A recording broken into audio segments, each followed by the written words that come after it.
बोली सतगुरु महाराज जी की जय। सच्चे दरबार की जय। जब तक बिका न था कोई पूछता न था, तूने मुझे खरीद कर अनमोल कर दिया। बहुत साल पहले एक नीलाम करता एक अमीर उद्योगपति की संपत्ति की नीलामी कर रहा था। उसमें बहुत सी वस्तुएं भी थी जिनके लिए उसे बहुत धन मिला। बड़ी ऊंची ऊंची बोलियां लगाई जा रही थी। वस्तुओं की नीलामी समाप्ति पर ही थी कि नीलामकर्ता के हाथ में एक पुराना सा वायलिन आया, जो कि बहुत पुराना लग रहा था और धूल से सना हुआ था। नीलामकर्ता ने उस पुराने से धूमिल वायलिन को हाथ में लेकर मजाकिया अंदाज में बोला कि मैं इसकी क्या कीमत लगाऊं? $100, $75, $25, $1 कैसा रहेगा? ठीक रहेगा। इतना कहते ही उस स्थान पर उपस्थित सभी लोग हंसने लगे। उस भीड़ में उपस्थित एक वृद्ध आगे आते हैं और वह नीलामकर्ता से कहते हैं कि माफ कीजिएगा, क्या मैं आपका कुछ समय ले सकता हूँ? और उस वृद्ध व्यक्ति ने नीलामकर्ता से वह वायलिन मांगा। वह बुजुर्ग वायलिन को पीछे ले गए और वहां जाकर पहले उस वायलिन की मिट्टी को झाड़ा, उसे साफ किया, फिर उसके तारों को खोलकर ठीक किया, उसकी खुटियों को कसकर उसकी ट्यूनिंग भी कर दी। फिर वह उस वायलिन को लेकर लोगों के समक्ष आए, लोगों को शांत होने का इशारा किया और धीरे धीरे लोगों के मध्य में जाकर वायलिन को बजाना शुरू किया। वायलिन से मधुर संगीत बजने लगा। देखते ही देखते पूरा कक्ष मधुर स्वर से भर गया। अपने वादन कला के द्वारा वायलिन के संगीत से सबको भाव विभोर कर दिया। वह बुजुर्ग वायलिन नीलामकर्ता को सौंपकर बाहर आ गए और सारा कक्ष तालियों की आवाज से गूंज गया। अब पुनः नीलामकर्ता का स्वर उभरा नीलामी के लिए और वह कहने लगा कि बताइए, अब मैं इस अद्वितीय वायलिन की क्या कीमत लगाऊं? $1000, $2000? और अब उस कक्ष में उस वायलिन को खरीदने के लिए ऊंची ऊंची बोलियां लगने लगी और कहते हैं कि उस नीलामी में सबसे अधिक बोली उस वायलिन की ही लगी, जिस वायलिन को कोई मुफ्त में लेने के लिए भी तैयार नहीं था। अब उसकी कीमत इतनी अधिक हो गई कि हर कोई उसे खरीदना चाहता है। ऐसा क्यों? क्योंकि उसे एक ऐसे हाथों का सहारा मिल गया जिसने उसके तारों को साध दिया और उसके सुरों ने सबका मन मोह लिया। ऐसी ही कहानी एक शिष्य के जीवन की भी होती है। उसकी स्थिति भी उस वायलिन की तरह ही होती है जो पुराना व धूमिल है। अपने कर्मों की धूल से उसका जीवन सना हुआ है। संसार में वह भी तो माया के थपेड़े खा रहा है।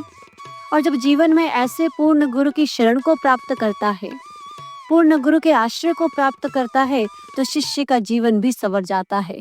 उसके बेसुरे से जीवन में वायलिन जैसी सुरीली तान निकलती है जो सबको मोह लेती है। उसका निर्माण हो जाता है क्योंकि गुरु एक निर्माण करता है और सद्गुरु ही शिष्य के अर्थहीन जीवन का सार्थक निर्माण करते हैं। ऐसा निर्माण कर दिखाते हैं कि आगे चलकर यही शिष्य सारी दुनिया वालों के अर्थहीन जीवन को अर्थपूर्ण बना देते हैं। इतिहास हमें ऐसे ही अनेकानेक उदाहरणों से अवगत कराता है। बात करते हैं चंद्रगुप्त मौर्य की, जो कि एक साधारण सा बालक था जिसका निर्माण गुरुवर चाणक्य के सदे हुए हाथों में हुआ। उसी के जीवन की घटना आती है। बात उस समय की है जब एक विषाक्त सर्प ने चंद्रगुप्त के मस्तक पर डंक मारा।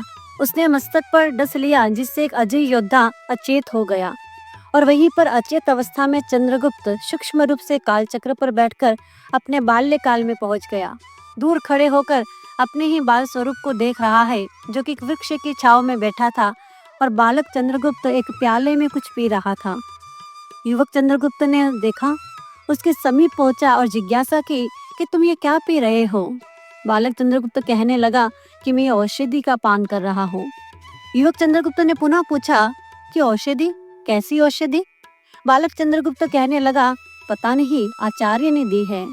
जब युवक चंद्रगुप्त ने इस बात को सुना तो वो कहने लगा कि तुम्हें आचार्य ने औषधि क्यों दी है? क्या तुम्हें कोई रोग है? जैसे ही इस बात को सुना तो वो बालक चंद्रगुप्त कहने लगा, नहीं जानता, परंतु आचार्य ने दी है इसलिए इसका पान कर रहा हूँ। और उस समय युवक चंद्रगुप्त ने पुनः पूछा कि तुमने आचार्य से पूछा नहीं कि ये औषधि क्यों पिला रहे हैं? क्या तुम्हें कोई रोग है? उस समय बालक चंद्रगुप्त कहने लगा कि मैंने कभी आचार्य से प्रश्न नहीं किया। वे जो कहते हैं, जैसा कहते हैं वही मुझे मान्य होता है। युवक चंद्रगुप्त ने कहा कि मैं तुम्हें आचार्य की आज्ञा पर प्रश्न चिन्ह लगाने को नहीं कह रहा, पर यदि आचार्य की आज्ञा का तुम मर्म जान लोगे तो उसे बेहतर ढंग से और भावना से निभा पाओगे। यह बात बालक चंद्रगुप्त को जम गई। वो दौड़ा दौड़ा आचार्य चाणक्य के समीप पहुंचा और प्रणाम करके पूछा, आचार्य, आप प्रतिदिन मुझे औषधि क्यों पिलाते हैं? आचार्य मौन रहे। बालक ने पुनः जिज्ञासा की, आचार्य बताइए ना, मुझे कौन सा रोग है? आचार्य चाणक्य खरी खरी वाणी में बोले कि जानना चाहता है तो सुन, तुझे कोई शारीरिक रोग नहीं है, लेकिन यह काढ़ा तुझे मृत्यु रूपी महारोग से बचाने के लिए है। मैं जानता हूँ कि तेरा ऐसा निर्माण करूंगा कि तुझे कोई शत्रु बल से नहीं हरा पाएगा। हर तेजधार तलवार का तू टक्कर जवाब देगा, परंतु कल को यदि किसी ने तुझे छल से ठगना चाहा तो शायद तू छला जाए, और छल का सबसे प्रचलित साधन है विष। तुझे कोई भी विष देकर मुझसे छीन सकता है, पर मैं इस संभावना को भी हटा देना चाहता हूँ, इसलिए तुझे प्रतिदिन मीठे शहद में बूंद बूंद जहर डालकर पिलाता हूँ। ये जहर ही तेरी औषधि है। बूंद बूंद जहर रोजाना पीकर तेरे शरीर में विष से लड़ने की प्रतिरोध क्षमता पैदा हो जाएगी, तू विषजयी हो जाएगा। और आचार्य की इस बात को सुन बालक चंद्रगुप्त ने वह सारी औषधि पी ली। उधर युवक चंद्रगुप्त सारा दृश्य देखकर पुनः कालचक्र पर सवार हुआ और अपने पार्थिव देह में प्रवेश कर गया। एक झटके से बेहोश चंद्रगुप्त की चेतना लौट आई और उसकी मूर्छा टूट गई। चंद्रगुप्त के हृदय में यही भाव उठ रहे हैं कि बचपन से ही मुझे बूंद बूंद जहर पिलाकर आचार्य ने मुझे इस मृत्यु रोग से बचा लिया। धन्य है आचार्य, दूरदृष्टा है, मेरे जीवन रक्षक है आचार्य। नहीं, मेरे जीवन ही है आचार्य। और इसी के साथ अखंड भारत का भविष्य सुरक्षित रहा और चंद्रगुप्त अखंड भारत का सम्राट बन गया।